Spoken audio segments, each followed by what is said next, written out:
Shalom, puji Tuhan, selamat pagi Bapak Ibu Saudara sekalian yang kasih Tuhan. Selamat kita boleh bertemu kembali dalam ibadah kita pada pagi hari ini. Sungguh satu kemurahan yang Tuhan nyatakan kalau kita boleh memuji dan mempermuliakan nama Tuhan. Kita mau siapkan hati kita mau pandang wajahnya, kita mau hampiri hadiratnya. Kita mau memujikan satu pujian di dalam bait-Mu Tuhan. Itu yang menjadi kerinduanku ya Tuhan. Haleluya.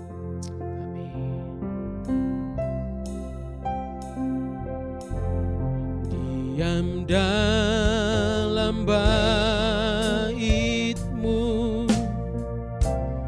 itu kerinduanku.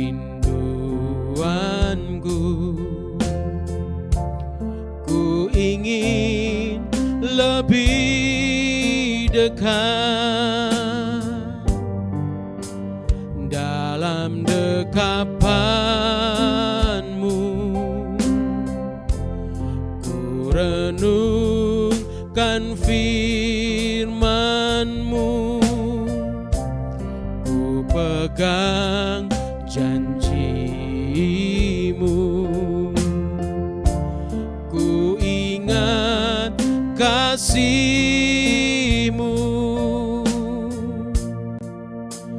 dan kebaikan-Mu.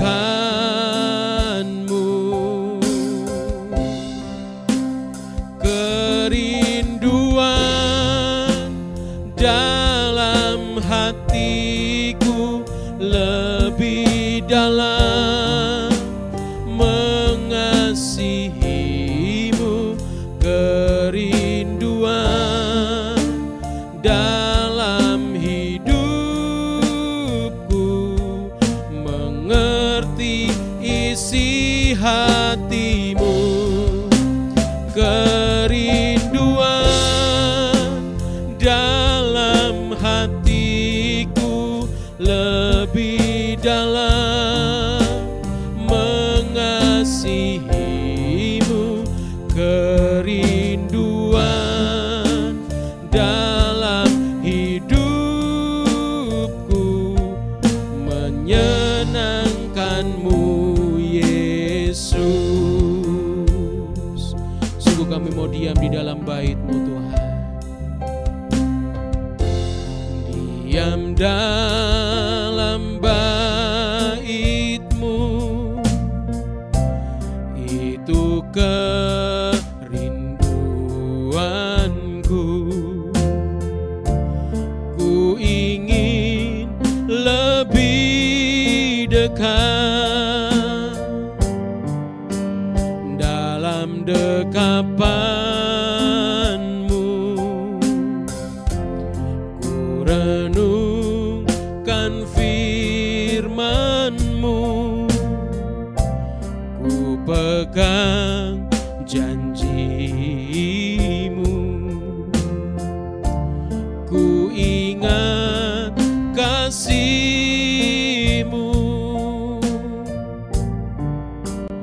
dan kebaikan-Mu.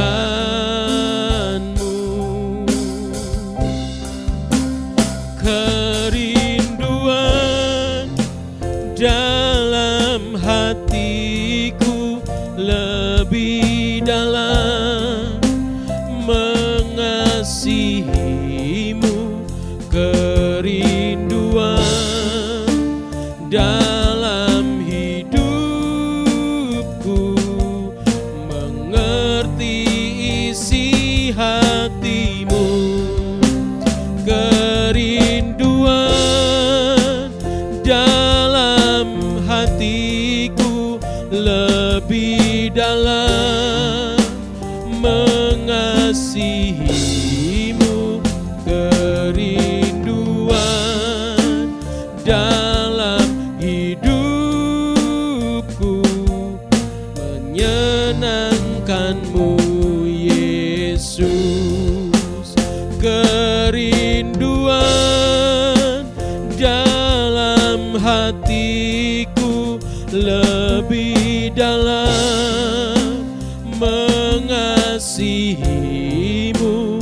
Kerinduan dalam hidupku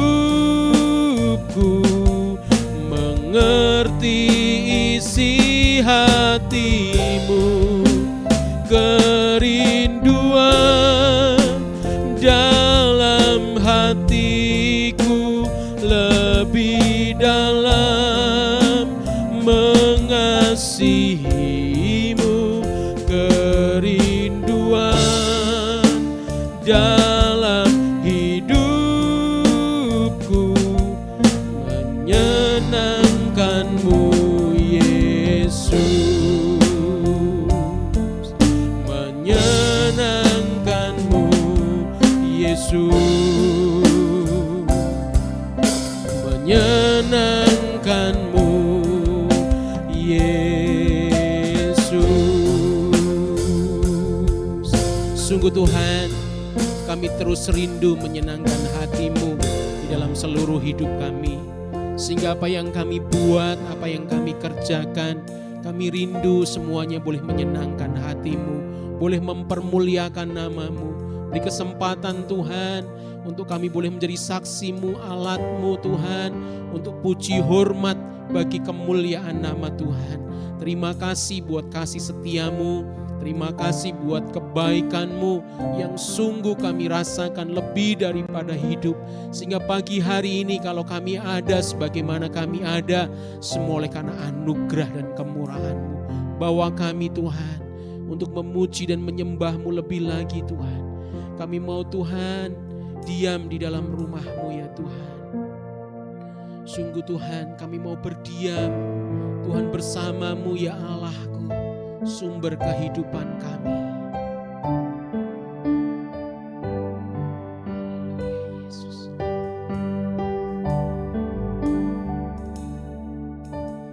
Di dalam rumah-Mu ku mau berdiam, bersama-Mu Allahku, sumber kehidupanku. Duduk di kaki-Mu,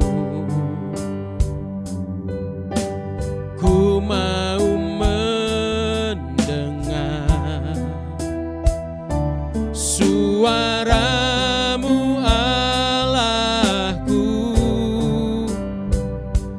yang teduhkan jiwaku. Tiada yang lebih indah selain hadirat-Mu, kemuliaan-Mu Bapa, pulihkan hatiku. Satu hal yang ku minta, ku berjumpa dengan-Mu, merasakan kasih-Mu di sepanjang hidupku. Sekali lagi kita akan pujikan pujian ini.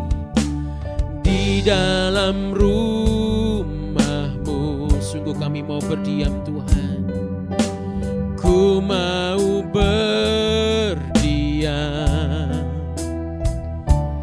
bersama-Mu Allahku, sumber kehidupanku. Duduk di kaki-Mu, ku mau mendengar suara-Mu Allahku, yang teduhkan jiwaku. Tiada yang lebih indah selain hadir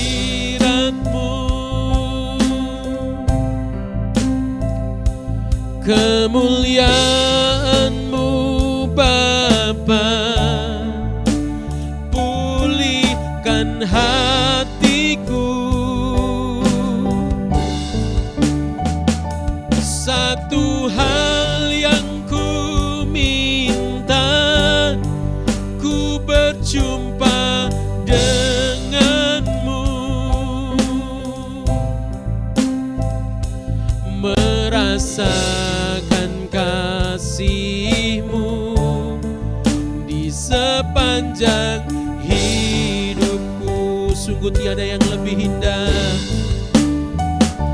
tiada yang lebih indah selain hadirat-Mu.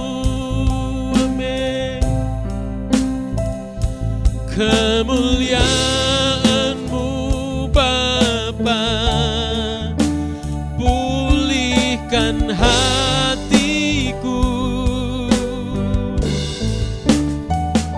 Satu hal yang ku minta, ku berjumpa dengan-Mu,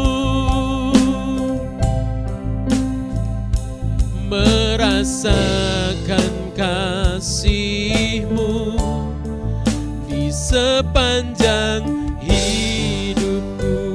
Oh, merasakan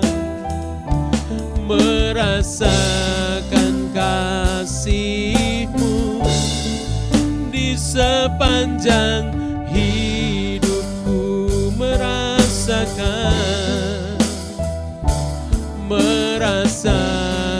kasih-Mu di sepanjang hidupku. Beri kemuliaan buat Tuhan, haleluya. Oh haleluya, kami bersyukur buat kasih setia-Mu, sungguh lebih dari hidup. Terima kasih Tuhan, Engkau Allah yang setia, Allah yang baik, Allah yang murah hati. Kami sembah Engkau, kami tinggikan nama-Mu Yesus. Haleluya, haleluya. Sungguh terpujilah nama-Mu Tuhan, kekal sampai selama-lamanya. Haleluya. Sikatakan nama Ramaya Sangka. Haleluya. Kebaikan-kebaikan-Mu saja ya Tuhan, itu yang terus kami kecap dalam hidup kami. Bersyukur, bersyukur. Sungguh Engkau baik, sangat baik bagiku Tuhan. Haleluya, haleluya. Kami sembah Engkau Tuhan, di setiap Tuhan kesempatan kami puji nama-Mu ya Tuhan. Haleluya, haleluya. Sungguh Tuhan Kau Allah damai sejahtera, Tuhan yang terus Tuhan melingkupi Tuhan setiap kami umat-Mu ya Tuhan, yang terus menaruh harap dan hidup seturut firman-Mu.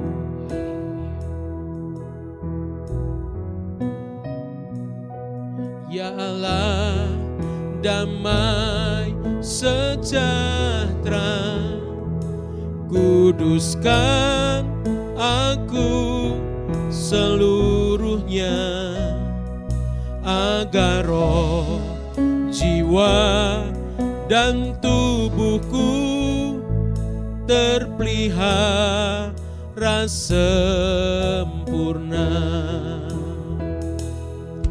Ya Allah damai sejahtera, kuduskan aku seluruhnya, agar roh, jiwa, dan tubuhku terpelihara sempurna. Amin. Hidup kudus, hidup kudus dan tak bercacat di hadapan-Mu, mulia, suci pada kedatangan-Mu. Hosana, Hosana, datang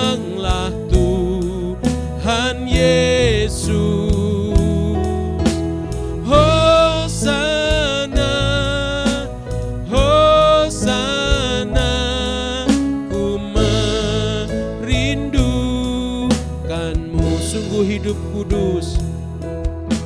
Hidup kudus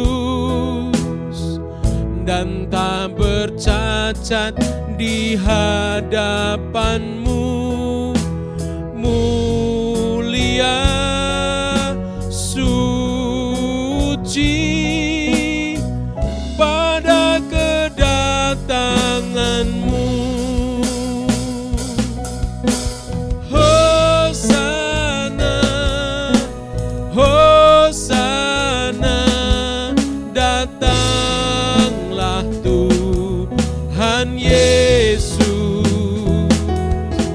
Hosana, Hosana, ku merindukan-Mu. Sungguh Hosana, Hosana.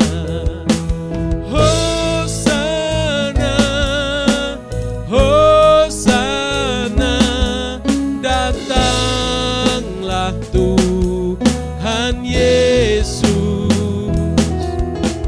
Hosana, Hosana, ku merindukan-Mu, ku merindukan-Mu, ku merindukan-Mu, ku merindukan-Mu, ku merindukan-Mu. Puji Tuhan, sungguh kami merindukan-Mu Tuhan. Hosana, Hosana, datanglah Tuhan Yesus dalam hidup setiap pribadi lepas pribadi Tuhan, kepada setiap umat-Mu ya Tuhan, sehingga setiap umat-Mu boleh dipenuhi dengan kuat kuasa Roh Kudus, sehingga kami terus hidup terus selalu menyenangkan hati Tuhan. Dan firman-Mu itu yang terus kami hidupi di dalam hidup kami, sehingga firman-Mu boleh menjadi darah dan daging dalam hidup kami. Kami mau terus penuhi Tuhan isi hati kami, kepikiran kami Tuhan, hidup kami dengan firman Tuhan. Roh Kudus, pimpin kami untuk Tuhan di dalam setiap langkah di dalam hidup kami, supaya setiap langkah kami terus berjejakan anugerah demi anugerah, kemuliaan demi kemuliaan yang terus boleh menjadi puji hormat kemuliaan bagi nama Tuhan. Bahwa kami hidup di dalam kerendahan hati, di dalam kesetiaan Tuhan dan ketaatan yang lebih lagi. Kami rindu terus kami mau pikul salib, sangkal diri setiap saat, setiap waktu ya Tuhan. Kami rindu Tuhan, kami terus berdoa, berjaga-jaga senantiasa, supaya kami tidak jatuh dalam berbagai-bagai dosa dan pencobaan. Tapi terus iman kami bertumbuh, kami Tuhan boleh menjadi saksi-Mu, alat-Mu, menjadi berkat dimanapun kami berada. Kami berdoa Tuhan buat semua jemaat-Mu, yang sakit Tuhan sembuhkan, yang lemah Tuhan kuatkan, yang susah Tuhan hiburkan, yang dalam keperluan, pergumulan, kebutuhan Tuhan, Engkau menjadi jawaban dari setiap doa-doa yang Tuhan umat-Mu, Tuhan jemaat-Mu naikkan ya Tuhan. Kami berdoa buat bangsa dan negara kami Indonesia tercinta. Berkati pemerintahan bangsa kami, Bapak Presiden kami, Bapak Joko Widodo, juga dengan Wakil Presiden Bapak Ma'ruf Amin ya Tuhan. Begitu pula dengan Tuhan TNI, Polri, dan semua pejabat DPR, MPR, dan semua Tuhan pejabat-pejabat yang Tuhan memerintah dari tingkat tertinggi sampai dengan tingkat yang terendah, baik Tuhan yang ada di kota-kota, di desa-desa, di kabupaten-kabupaten, di pelosok-pelosok negeri sekalipun. Biarlah Tuhan pimpin di dalam Tuhan tugas-tugas mereka, supaya Tuhan hikmat yang daripada-Mu, kebijaksanaan, keadilan, kebenaran yang daripada-Mu terus menyertai akan Tuhan bangsa dan negara kami. Terima kasih Tuhan, terima kasih Tuhan, tolong stabilitas bangsa kami, perekonomian bangsa kami Tuhan, bahkan kesejahteraan bangsa kami ada di dalam Tuhan tangan kuasa-Mu. Terima kasih Tuhan, terima kasih. Sebentar kami akan mendengar firman-Mu. Mari Roh Kudus pimpin di dalam kami, Tuhan, mendengar firman Tuhan di dalam Tuhan hamba-Mu menyampaikan firman Tuhan, sehingga boleh menjadi berkat buat setiap kami yang mendengar dan urapi hamba-Mu. Dan di dalam nama Yesus Kristus Tuhan, Allah kami yang satu-satunya yang hidup, kami berdoa dan mengucap syukur. Haleluya. Amin. Puji Tuhan. Puji Tuhan. Haleluya. Selamat pagi, selamat kita bertemu di dalam kasih Tuhan Yesus Kristus. Hari ini kita akan mendengar firman Tuhan. Khotbah pemberitaan firman pada hari ini diambil dari Filipi 4 ayat yang kelima. Tuhan ada dekat. Saya akan baca demikian. Hendaklah kebaikan hatimu diketahui semua orang, Tuhan sudah dekat. Nah, saudaraku, dalam terjemahan Inggris dikatakan, let your gentleness be known to all men. The Lord is at hand. Jadi Tuhan ada dekat. Nah, ini yang Paulus katakan. Apa maksudnya Tuhan sudah dekat? Apa maksudnya dari ayat ini? Nah, kita lihat dalam teks Yunani ini dikatakan demikian. To epiekes humon gnosteto pasin anthropos. Biarlah lemah lembutmu. Di sini kebaikan, tetapi saya coba terjemahkan dengan lemah lembut. Kata epiekes ini dengan lemah lembut. Nah, biarlah lemah lembutmu diketahui semua orang. Tuhan ada dekat. Nah, lemah lembut bukannya menunjukkan orang yang lemah, tapi orang yang kuat. Kita lihat lebih dulu konteks dari ayat ini seluruhnya. Nah, sehingga kita harus baca Filipi 4 ayat 2-4. Ewodia kunasehati dan Sintike kunasehati, supaya sehati sepikir dalam Tuhan.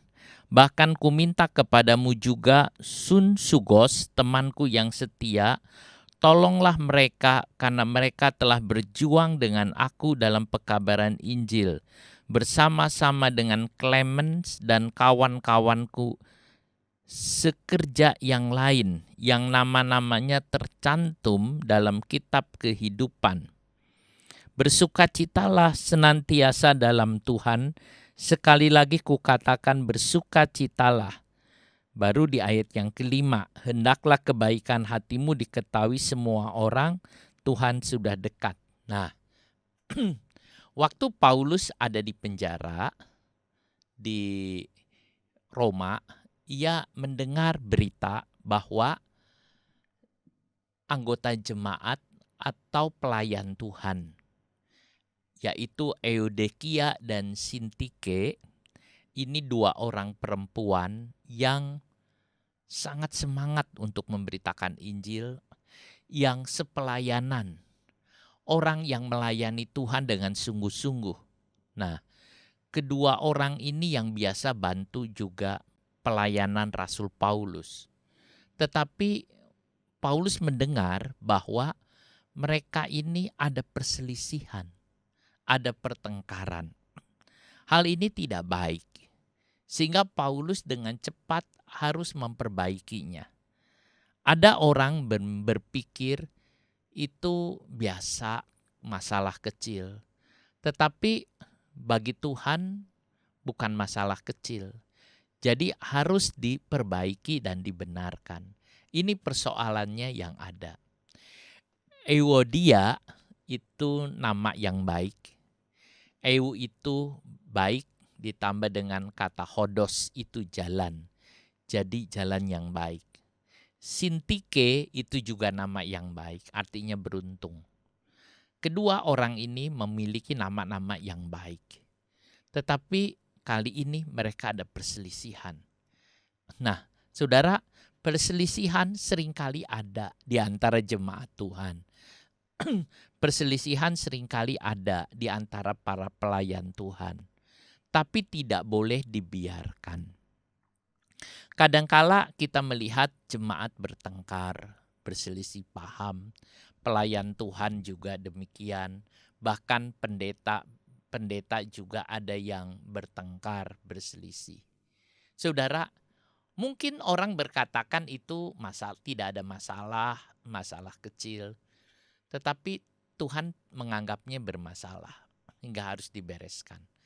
Kita harus memahami ini, saudara. Perselisihan ada memangnya, tapi harus mau bersedia diperbaiki, dibenarkan, harus mau bersedia dirukunkan. Itu yang ada. Paulus memohon kepada Euodia dan Sintike agar kembali sehati dalam Tuhan. Paulus tidak berkata begini, Euodia, Sintike, ayo berdamai. Tapi Paulus berkata, Euodia, Sintike, kamu harus kembali sehati di dalam Tuhan. Sehati di dalam Tuhan itu yang ada. Sehingga kalau kedua orang ini sehati di dalam Tuhan, maka pasti mereka rukun. Karena Tuhan yang mengendalikan hidupnya. Paulus meminta dengan sangat, dia memohon.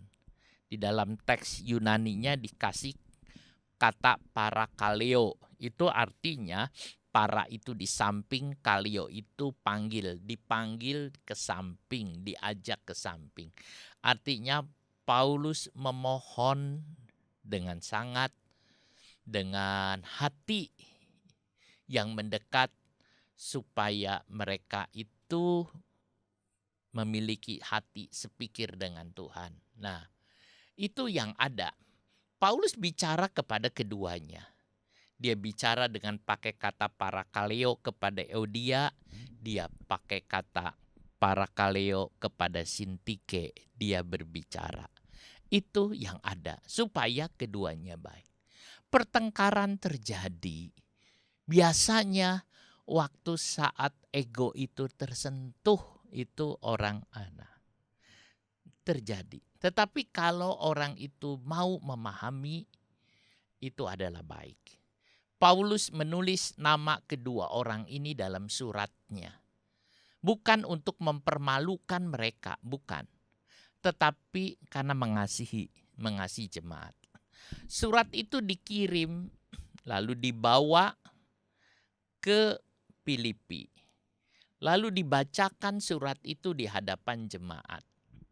Waktu dibaca di hadapan jemaat, semua orang dengar pembacaan surat dari Rasul. Tiba-tiba nama Euodia dan Sintike disebut. Mungkin saat itu dia ada di tempat itu. Dia mendengar nama itu. Bisa saja mukanya langsung jadi merah. Karena kok tiba-tiba ditegur begitu. Tetapi Paulus bicara ini karena mengasihi. Memang Paulus itu suka bicara terus terang seperti itu. Karena dia seorang yang lebih baik terbuka.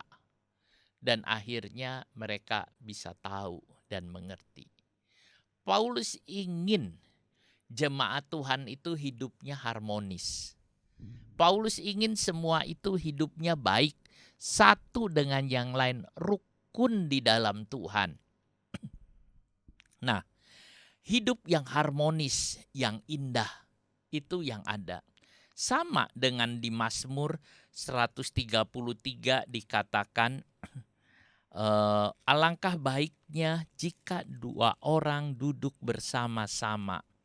Seperti minyak yang turun katanya. Sungguh alangkah baiknya dan indahnya apabila saudara-saudara diam bersama dengan rukun. Seperti minyak yang baik di atas kepala meleleh ke janggut, yang meleleh ke janggutnya harum dan ke leher jubahnya.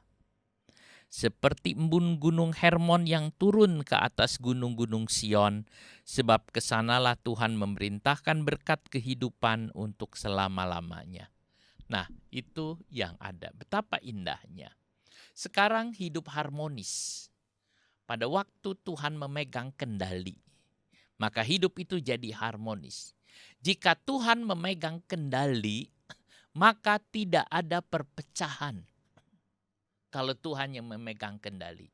Saat kepala memegang kendali, bagian-bagian tubuh berfungsi sebagaimana mestinya. Pada waktu Tuhan pegang kendali dia sebagai kepala, maka seluruh bagian-bagian tubuh ini berfungsi dengan baik. Itu yang ada. Sebab itu biarkan Tuhan jadi kepala memegang.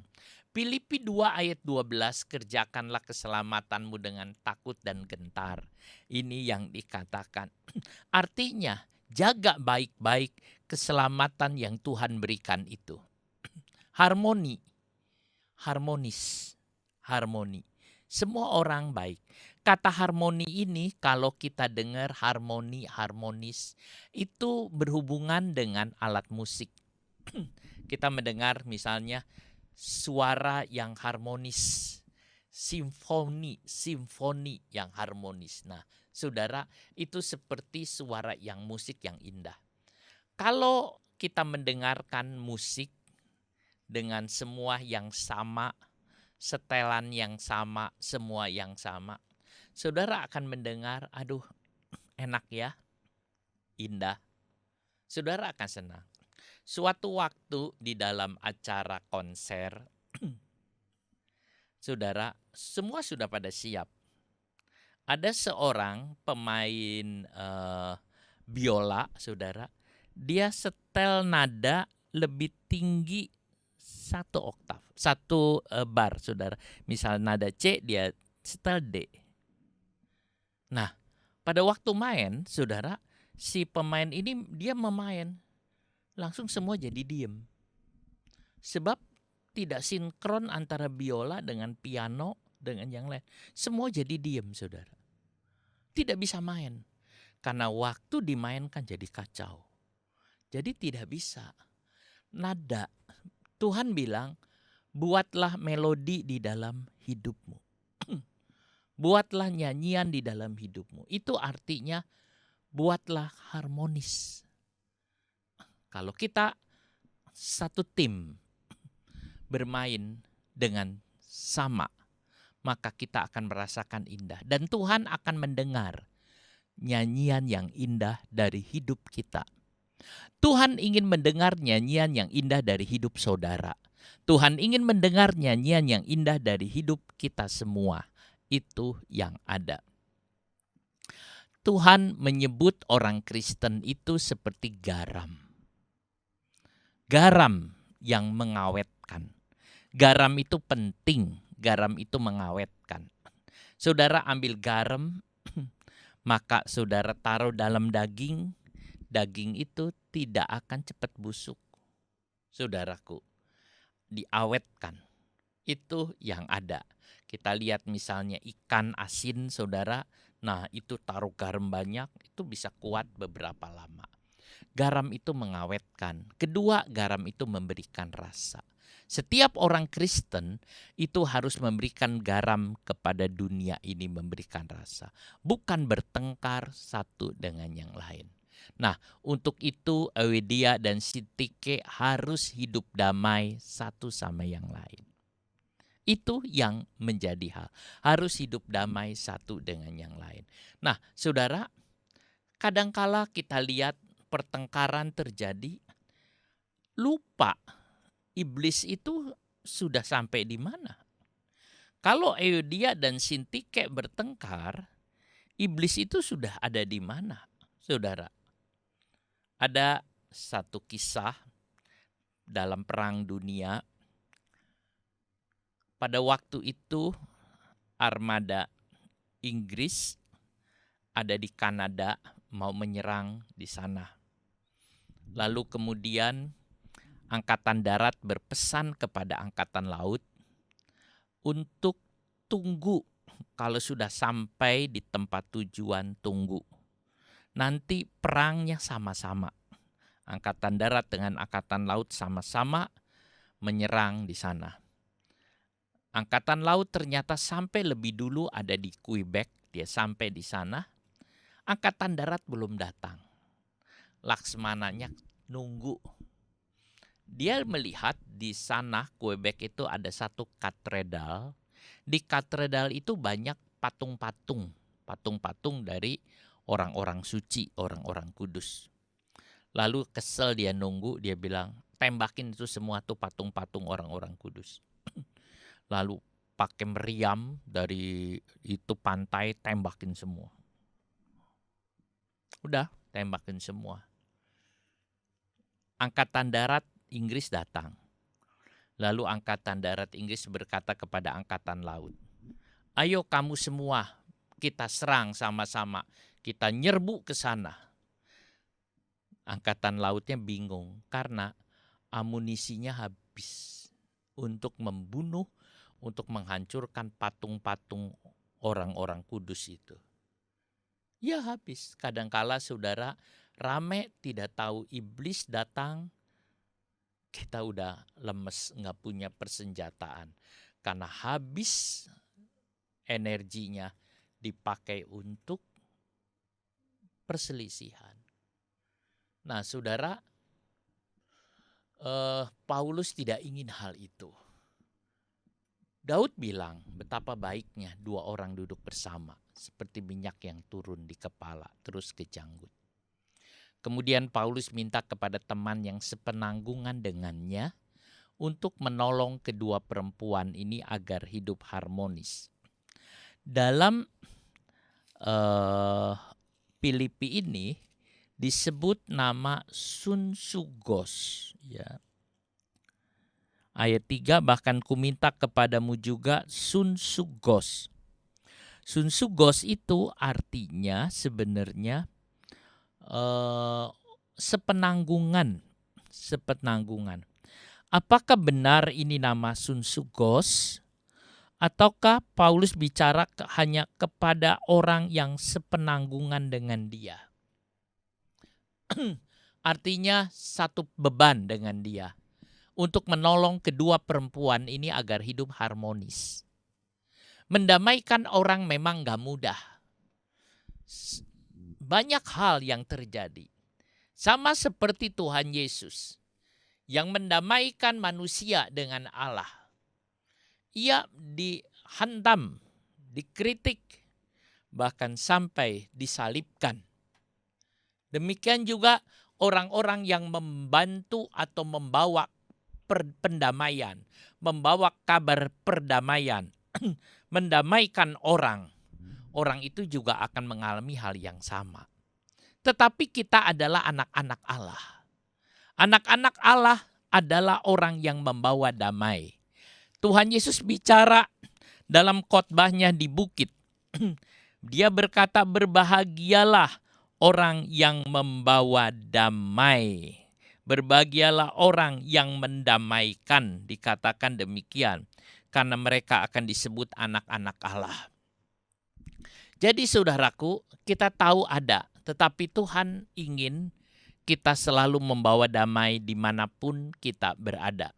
Nah, Paulus bilang bahwa nama-nama yang ada, yang sudah berjuang karena Injil itu tertulis namanya dalam buku kehidupan. Paulus cerita bahwa Oedia, Sintike, ada Clement, itu mereka semua nama-namanya tercantum dalam kitab kehidupan. Kalau kita lihat ini, yang disebut teman sekerja Paulus, fellow workers, itu adalah tercantum dalam kitab kehidupan. Nah, saudara, Euodia ada dalam kitab kehidupan. Sintike ada dalam kitab kehidupan. Clement dan yang lain ada dalam kitab kehidupan. Namanya tertulis dalam kitab kehidupan. Saudara juga namanya tertulis dalam kitab kehidupan. Saya juga namanya tertulis dalam kitab kehidupan. Itu semua ada dalam kitab kehidupan Tuhan. Jangan sampai karena pertengkaran lalu namanya tidak ada dalam kitab kehidupan atau dicoret. Jangan sampai kepentingan pribadi lalu mempengaruhi hubungan kita dengan Tuhan. Saudara, tertulis nama dalam kitab kehidupan itu sangat penting.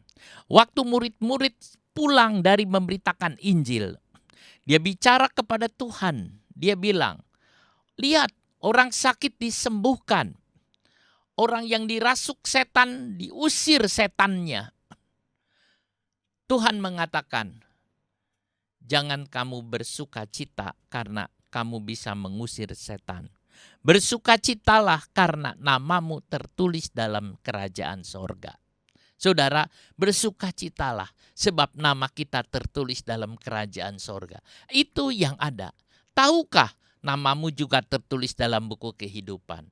Itulah sebabnya hal-hal yang kira-kira menimbulkan seperti perselisihan demikian, kalau kita mengerti bahwa nama kita tertulis dalam buku kehidupan, maka kita pun dengan rendah hati bisa berdamai. Kemudian Paulus mengatakan dalam Filipi 4 ayat yang keempat, bersukacitalah senantiasa di dalam Tuhan. Bersukacitalah senantiasa di dalam Tuhan. Sekali lagi kukatakan bersukacitalah. 2 kali Paulus mengatakan bersukacita, dikatakan di sini. Bersukacita di dalam Tuhan, bersukacita. Bersukacita jauh lebih penting daripada bertengkar. Bersukacita itu penting sekali. Saudara, setiap orang Kristen adalah orang yang bersukacita. Tidak ada orang Kristen yang tidak bersukacita. Saudara, kalau ada orang Kristen tidak bersukacita, wajahnya murung, pasti saudara, dia ditipu oleh iblis. Sebab apa?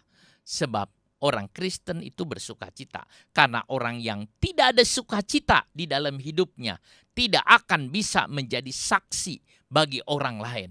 Saudaraku, kesukaan dari kita, kekuatan yang dari Tuhan, kesukaan dari kita menjadikan saksi buat semua orang. Jadi kita lihat bersukacita itu penting. Walaupun kondisi mengajak kita tidak bersukacita. Misalnya sakit, saudara. Kita lagi ada masalah keuangan. Kita ada lagi masalah dengan yang lain. Walaupun kondisi mengajak kita tidak bersukacita, tetapi saya berkata kepada saudara hari ini, tetaplah bersukacita di dalam Tuhan. Bersukacita bukan karena kondisi saudara. Bersukacita bukan karena situasi saudara. Situasi tidak mendukung, tetapi tetap bersukacita. Karena kita bersukacita bukan karena situasi, tapi kita bersukacita karena Tuhan, saudara. Apalagi nama kita tertulis dalam buku kehidupan. Saudaraku, Paulus mengatakan bersukacita. Bersukacita. Ayo, Euodia, Sintike, dan lain-lain bersukacita. Jika orang percaya ingin mendatangkan sorga ke bumi, kalau saudara ingin mendatangkan sorga ke bumi, maka bersukacita harus menjadi salah satu ciri khas kita. Bersukacita menjadi salah satu ciri khas kita, saudara. Maka saudara akan mendatangkan sorga ke bumi. Kita berkata, datanglah sorga, turunlah sorga ke bumi. Itu harus ada sukacita. Karena sorga itu penuh dengan sukacita. Kalau saudara ingin mendatangkan sorga ke bumi, maka saudara harus bersukacita di dalam Tuhan. Karena dalam hadirat Yesus ada kepenuhan sukacita. Dalam hadirat Tuhan ada kepenuhan sukacita. Sukacita yang penuh, saudaraku. Nah, supaya kita bisa mengalami sukacita terus-menerus, maka kita harus seperti ranting dengan pokok anggur. Kita nempel terus. Bersukacitalah karena Tuhan. Bukan karena apa yang sudah capai. Bukan karena kesuksesan saudara. Tapi bersukacitalah karena Tuhan. Sebab kesuksesan itu akan berakhir. Saudara, pencapaianmu akan berakhir. Tapi sukacita dari Tuhan tidak berkesudahan. Tetap dan terus bersukacita. Bersukacita itu menunjukkan iman Kristen. Bersukacita menunjukkan iman Kristen. Orang Kristen yang hidupnya murung tidak akan menjadi kesaksian bagi orang lain. Bahkan ia telah menghinakan Tuhannya. Saudaraku, mari kita bersukacita karena keadaan, bukan karena keadaan kita. Mungkin kita berkata, mari sukacita. Oh, enggak bisa, saya lagi gini. Tetapi tetap bersukacita. Bersukacita bukan karena keadaan. Sekali lagi saya katakan. Tetapi karena kita milik Tuhan, saudara. Bersukacita menunjukkan iman Kristen kita. Nah, orang yang bersukacita akan banyak menghasilkan karya daripada orang yang termenung dalam kesedihan. Orang yang bersukacita akan banyak menghasilkan karya daripada orang yang termenung dalam kesedihan. Saudara, kalau ada orang dia murung terus, dia berpikir terus, dia mikir terus, dia tidak akan bisa menghasilkan karya. Tetapi kalau orang bersuka cita karena Tuhan, dia akan menghasilkan karya. Kalau kita tidak bisa menghasilkan karya, cobalah bersuka cita di dalam Tuhan. Bersuka cita terus, maka saudara akan menghasilkan karya. Fanny Crosby belajar itu sejak kecil. Dia seorang yang lahir atau sejak kecil dia sudah buta, saudara. Dia sejak kecil dia sudah buta. Tetapi dia berkata, coba tunjukkan kepada orang lain siapa yang lebih berbahagia dari saya. Kalau ada orang yang lebih berbahagia lebih daripada saya, kasih tahu saya. Saya ingin berjabat tangan dengan dia. Saudara, apa karyanya Fanny Crosby? Kalau orang mau berpikir tentang Fanny Crosby, mungkin dia yang boleh bersungut-sungut, boleh mengeluh karena matanya yang buta. Karena juga dia yang sulit, mengalami kesulitan-kesulitan. Tetapi saudara, dia tidak pernah merasa murung, sedih, dan susah. Dia tetap bersuka cita. Saudara, dia bisa menghasilkan karya berapa ribu. Dan ada lagu-lagu yang indah-indah dia buat. Yang sampai sekarang lagu ini tetap masih dinyanyikan. Saudara, ada lagu-lagu yang indah. Salah satunya Blessed Assurance. Saudara, itu nyanyian yang indah, saudara. Sudah diterjemahkan kepada berbagai bahasa. Sudah diterjemahkan kemana-mana. Itu lagu yang indah. Dalam bahasa Indonesia, ku berbahagia, yakin teguh. Saudara, itu lagunya dari Fanny Crosby. Banyak karyanya, saudara. Apakah saudara mau hidup tanpa karya? Murung teruslah. Tapi kalau saudara ingin hidup dengan penuh dengan karya, mari bersuka cita. Sukacita adalah kekuatan kita untuk menghasilkan segala sesuatu. Nah, baru setelah itu masuk ke ayat 5 yang tadi kita baca. Tadi kita lihat konteksnya. Nah, sekarang kita lihat. Paulus bilang, biarlah kelemah lembutanmu diketahui banyak orang karena Tuhan dekat. Biarlah kelemah lembutan. Terjemahan ini mengatakan, hendaklah kebaikan hatimu kelemah lembutan. Kenapa saya terjemahkan dengan lemah lembut? Karena itu terjemahannya dari bahasa Yunani epiekes. Epiekes ini artinya orang yang lembut, yang tidak mempertahankan haknya. Ada orang-orang yang suka mempertahankan haknya. Ini hakku, ini hakku. Tapi orang yang lembut, enggak, saudara. Tidak. Dia tidak mempertahankan haknya. Dia kalau memang itu ya sudah. Itu orang yang lembut. Nah, saudara, itu yang dimaksud dengan epiekes. Epiekes diterjemahkan lemah lembut. Seseorang yang tidak menuntut setiap haknya. Ada orang-orang yang nggak mau, saudara. Oh, ini bahkan kecil saja, oh hakku. Kita lihat anak-anak saudara juga begitu. Dia punya, oh nggak bisa, ini punyaku. Oh nggak bisa, ini punyaku. Tapi ada orang yang lembut hatinya. Oh iya, nggak apa-apa punyamu. Saudara, ada satu kisah. Di satu pegunungan ada beberapa orang yang hidup membiara di sana dengan baik. Nah, rukun itu orang di sana rukun. Tinggal di pegunungan saja. Suatu kali orang dari kota datang ke sana. Lalu dia ngelihat kerukunan itu, dia berkata, kamu tidak pernah bertengkar? Dia tanya, bertengkar itu apa? Kamu tidak pernah berselisih. Berselisih itu apa? Oh, di dunia itu penuh dengan pertengkaran. Lalu apa itu pertengkaran? Coba tunjukkan kepadaku pertengkaran itu apa? Ceritakan.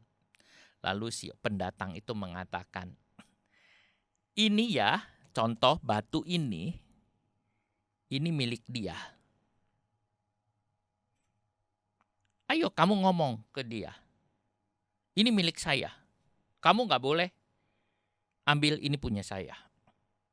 Lalu si orang satunya mengatakan ke temannya, ini milik saya. Kamu gak boleh ambil ini milik saya. Lalu si orang itu jawab, Kamu memangnya kepengen itu buat kamu? Iya. Kalau itu kepengen buat kamu dan berguna, ambillah buat kamu. Si pendatangnya diem. Oh, nggak bertengkar. Maunya si pendatang tuh satunya mengatakan, oh nggak bisa, ini milik aku. Nanti satu, ini milik aku. Ini milik aku. Ayo mau apa? Satu bilang, ayo mau apa? Ayo kita berkelahi. Itu pikirannya. Tapi yang satunya mengatakan, oh kamu kepengen itu, pengen itu buat kamu. Iya. Ya sudah kamu ambil aja. Gak apa-apa, aku gak usah.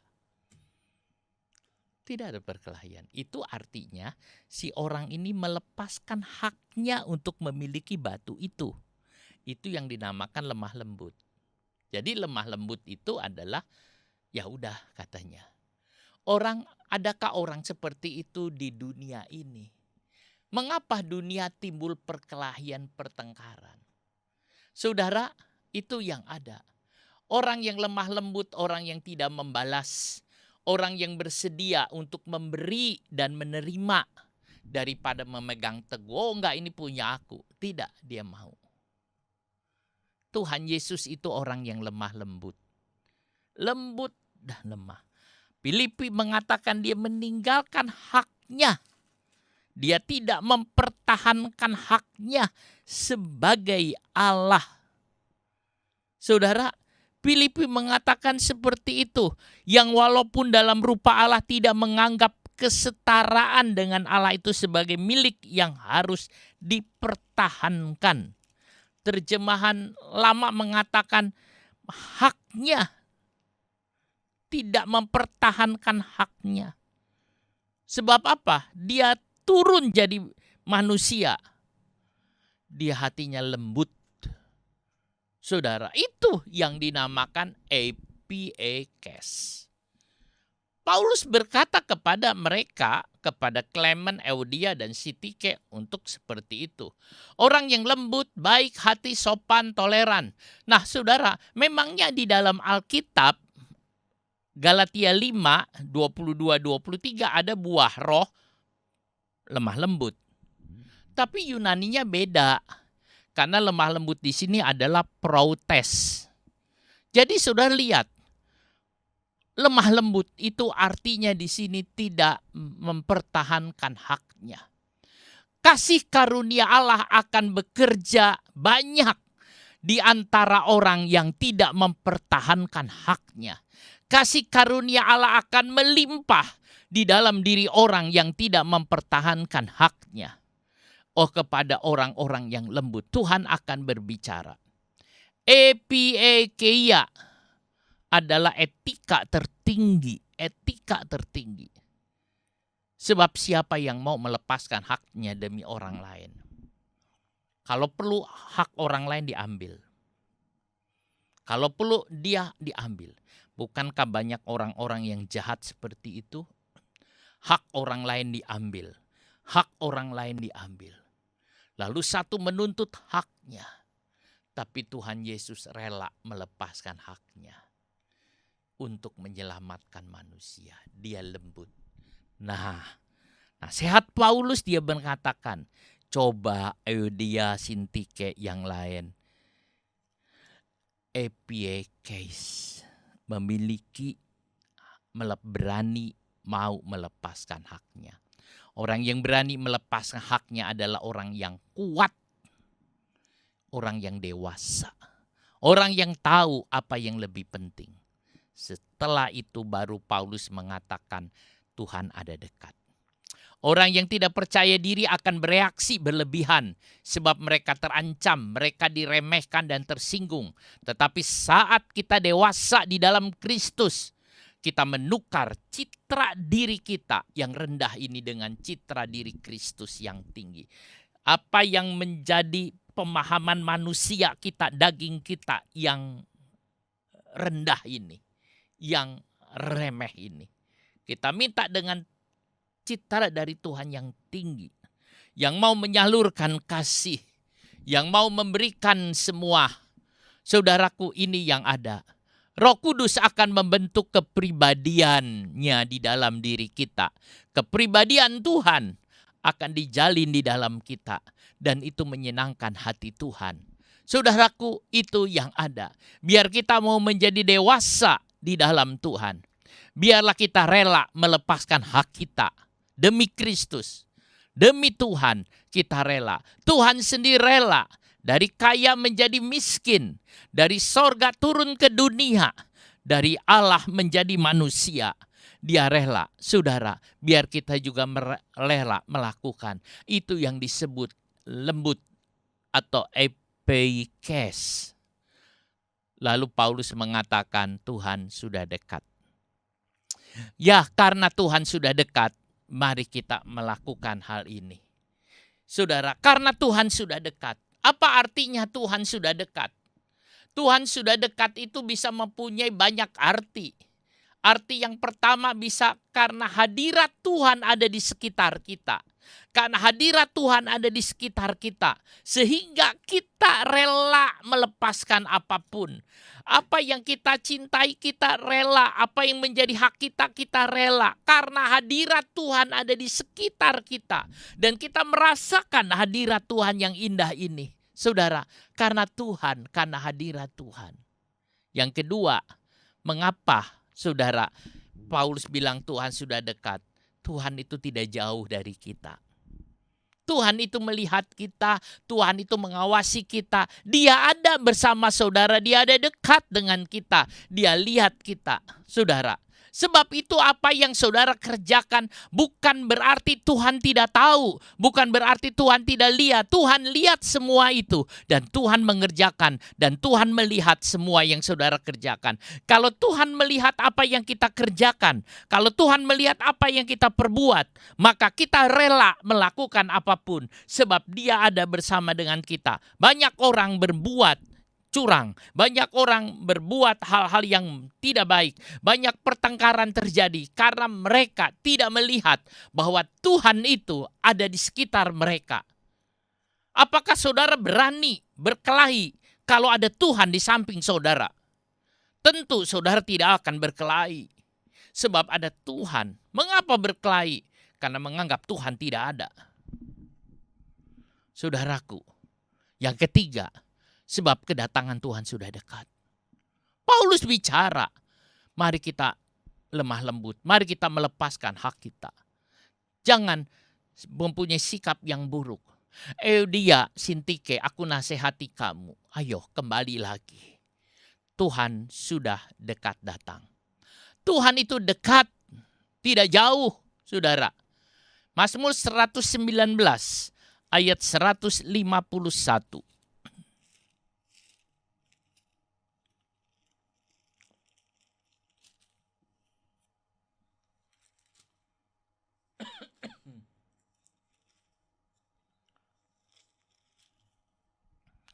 Engkau dekat ya Tuhan, dan segala perintah-Mu adalah benar. Engkau dekat ya Tuhan. 145 ayat 18. Tuhan dekat pada setiap orang yang berseru kepadanya. Pada setiap orang yang berseru kepadanya dalam kesetiaan. Tuhan dekat pada setiap orang. Saat saudara berseru kepada Tuhan, maka saudara akan merasakan Tuhan dekat. Kita bisa lihat pagi-pagi kita merasakan Tuhan ada bersama kita.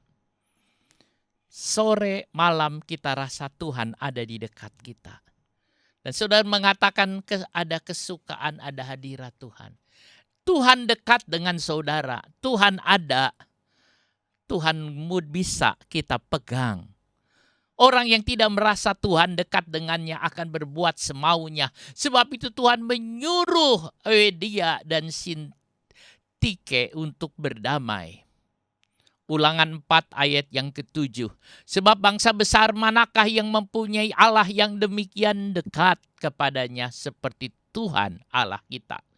Setiap kali kita memanggil kepadanya. Saudaraku, Tuhan mana yang lebih dekat?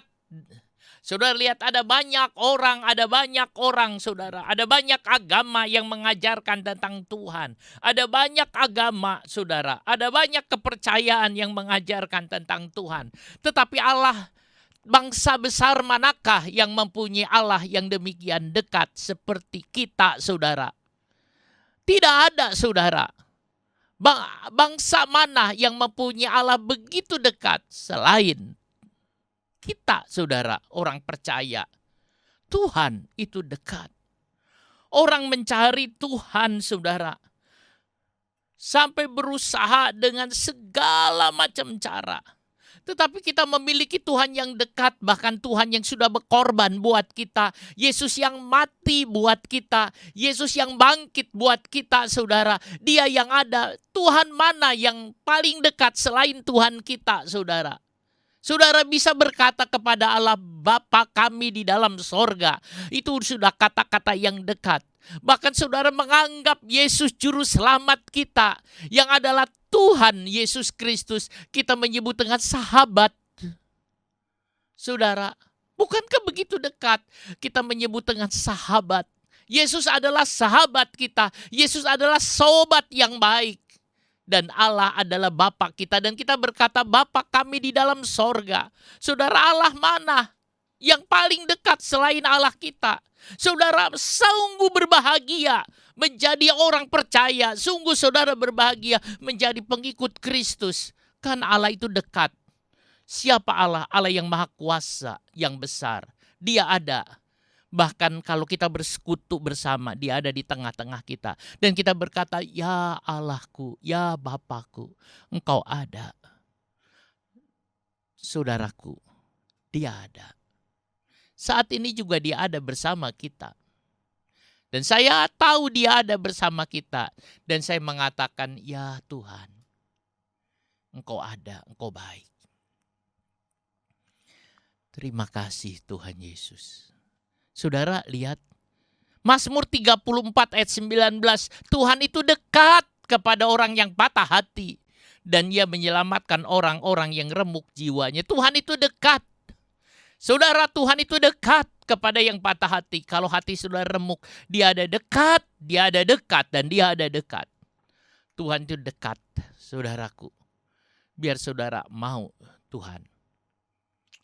Paulus juga bicara soal kedatangan Tuhan, kalau memang itu dihubungkan dengan kedatangan Tuhan. Jika Tuhan dekat datang, jangan bertengkar, berdamai segera. Bertengkar di antara orang Kristen seperti tentara menghabiskan amunisinya ketika musuh datang. Amunisinya sudah habis. Tadi saya sudah kasih satu ilustrasi. Saudaraku, itu yang ada. Tetapi saudara, ayat yang Paulus baca ini tentang Tuhan adalah dekat. Saya lebih cenderung kepada hadirat Tuhan ada. Tuhan itu dekat bersama kita. Bukan bicara soal kedatangan Tuhan. Paulus mau mengatakan Tuhan itu ada di samping kita dan dia dekat. Saudaraku, itu yang ada. Biar saudara bisa merasakan Tuhan itu ada. Ada Tuhan. Ada Yesus. Jadi Paulus berkata Tuhan itu dekat, ada bersama kita. Apakah kita tidak malu jika memperebutkan hari yang remeh? Jika ada problem, bukankah Tuhan ada dekat? Ia mendengar doa kita.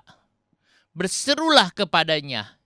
Ia akan menjawab doa kita. Jadi bersukacitalah. Saudara, Tuhan ada. Biar saudara tahu dia ada dekat. Tuhan dekat. Kedatangannya sudah dekat. Marilah kita melakukan perbuatan yang baik. Jangan mabuk seperti orang di malam hari. Siang itu sudah dekat. Saudara, Roma 13 ayatnya yang ke-11.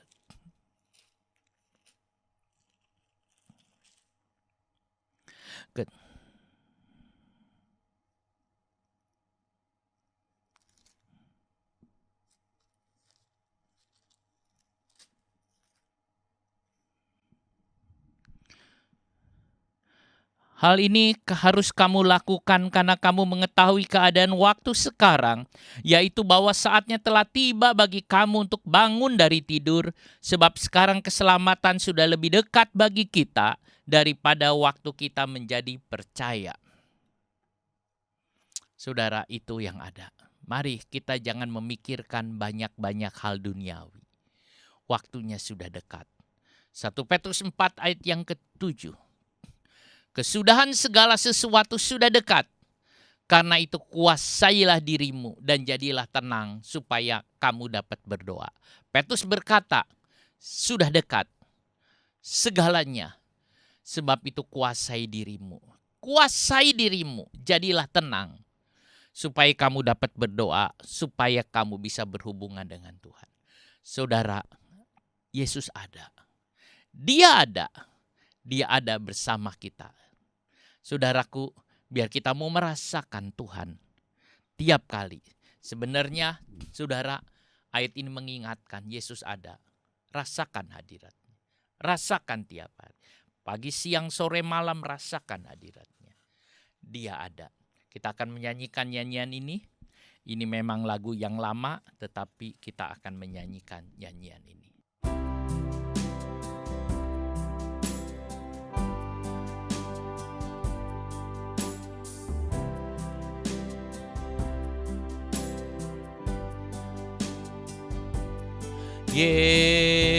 Yesus ada.